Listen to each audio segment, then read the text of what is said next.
Hello everyone, welcome back to yet another episode of Take Me to Spiti, and right now I'm in front of Tabo Monastery. Unfortunately, I cannot take you inside because photography is not allowed, but I'll take you through a tour of the monastery from outside. It's a 1000-year-old monastery and it has a lot of paintings inside, and it was painted by a Kashmiri artist. Yeah, so it has a rich heritage in this region, and I'm going to go in and explore the entire place now. Tabo Monastery is one of the oldest monasteries in India that has been continuously running since its inception. The monastery consists of mud chambers, temples, art galleries, and stupas, and houses some priceless Buddhist manuscripts and wall paintings. Spirituals है, जो चीजें paintings हैं, वो कहीं और नहीं मिलेगा.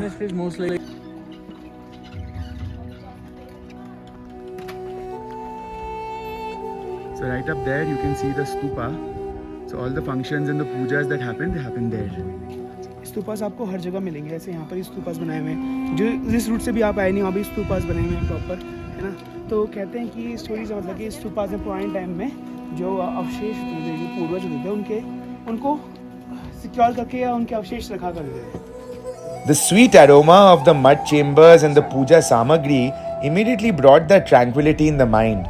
We were really grateful to Pankaj, our hostel manager, for accompanying us to the monastery, and it was now time for us to head to Dhankar and then to Kaza. मुस्कुराइए, आप स्पीति में हैं.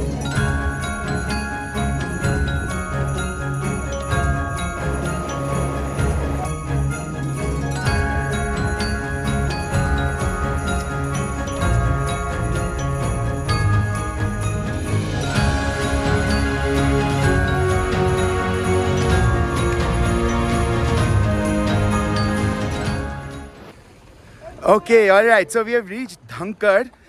The plan was to go to the Dhankar Monastery first, but now what we are planning to do is go and trek up to the Dhankar Lake. So it is about an hour trek, 1.5 hours to go and come back. So we're going to do that, and we're all carrying a bottle of water so that we can keep ourselves hydrated. This place is about 4,200 meters above sea level, so it's obvious that we are going to go out of breath, and we have to do it very slowly so that none of us get sick. So we have started our walk towards Dhankar Lake. It's a 2-kilometer hike.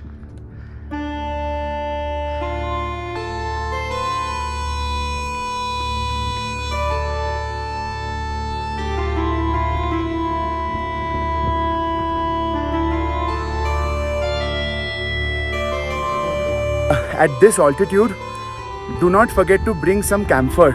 So if you're out of breath, which you will be for sure, so always keep on smelling some camphor. We did not have it, so we borrowed some camphor from the people who are coming down.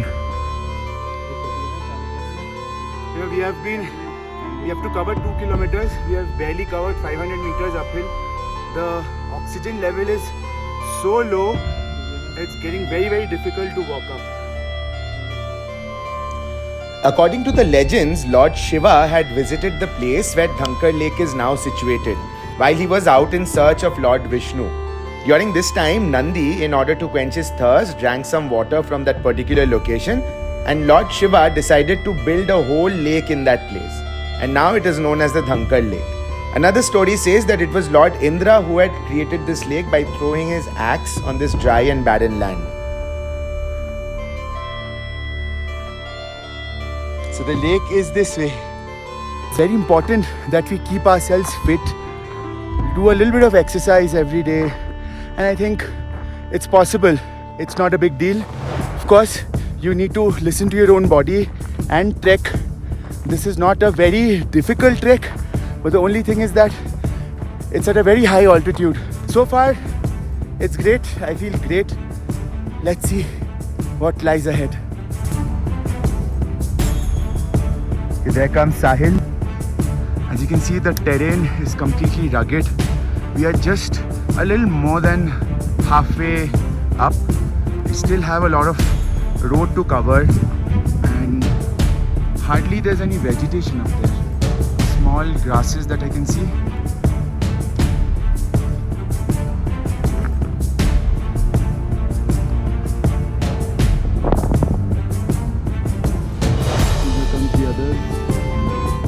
if you're going on a trek, please don't compete with the others.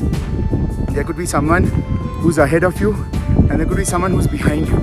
So you walk at your own pace. See if you can stick with the crowd. If not, walk at your own pace.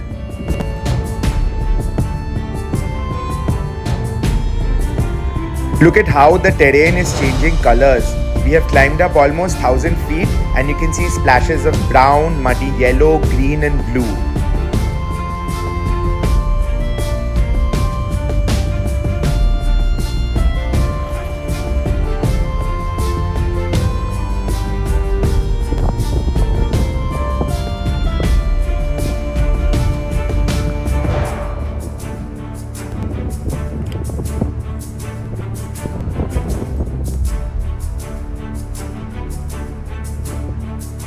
And finally, we are there.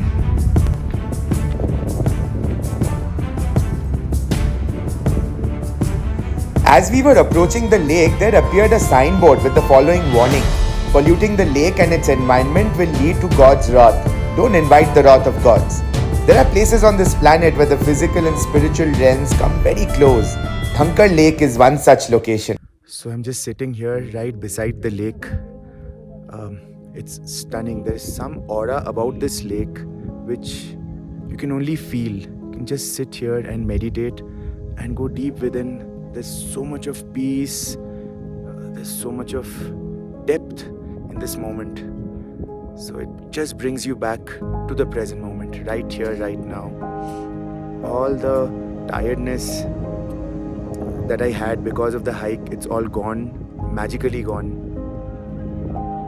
It's amazing. And it is at these times that all the small problems in the world, they seem so insignificant in front of these vast, huge mountains. It's as if the mountains have words of their own and they're trying to communicate something very deep and that can only be recognized or can be understood when you are quiet. So there's a stupa right in front. Now with a heavy heart, I have to bid bye to this lake and I'm on my way back down, and it's going to take about, let's say, 30 minutes or so, 45 minutes or so to come down. To get down, I trekked 2 kilometers up and now I need to trek down 2 kilometers.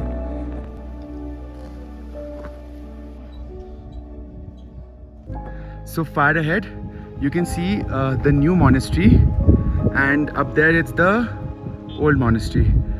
So I'm at Dhankar Monastery. So it is a monastery which is attached with a fort, and it is one of the oldest monasteries in Spiti, and it is a must visit if you are here in Dhankar. So it falls in between Kaza and Tabo.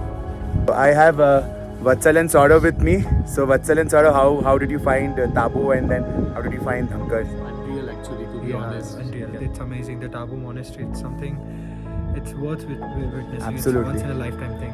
Absolutely.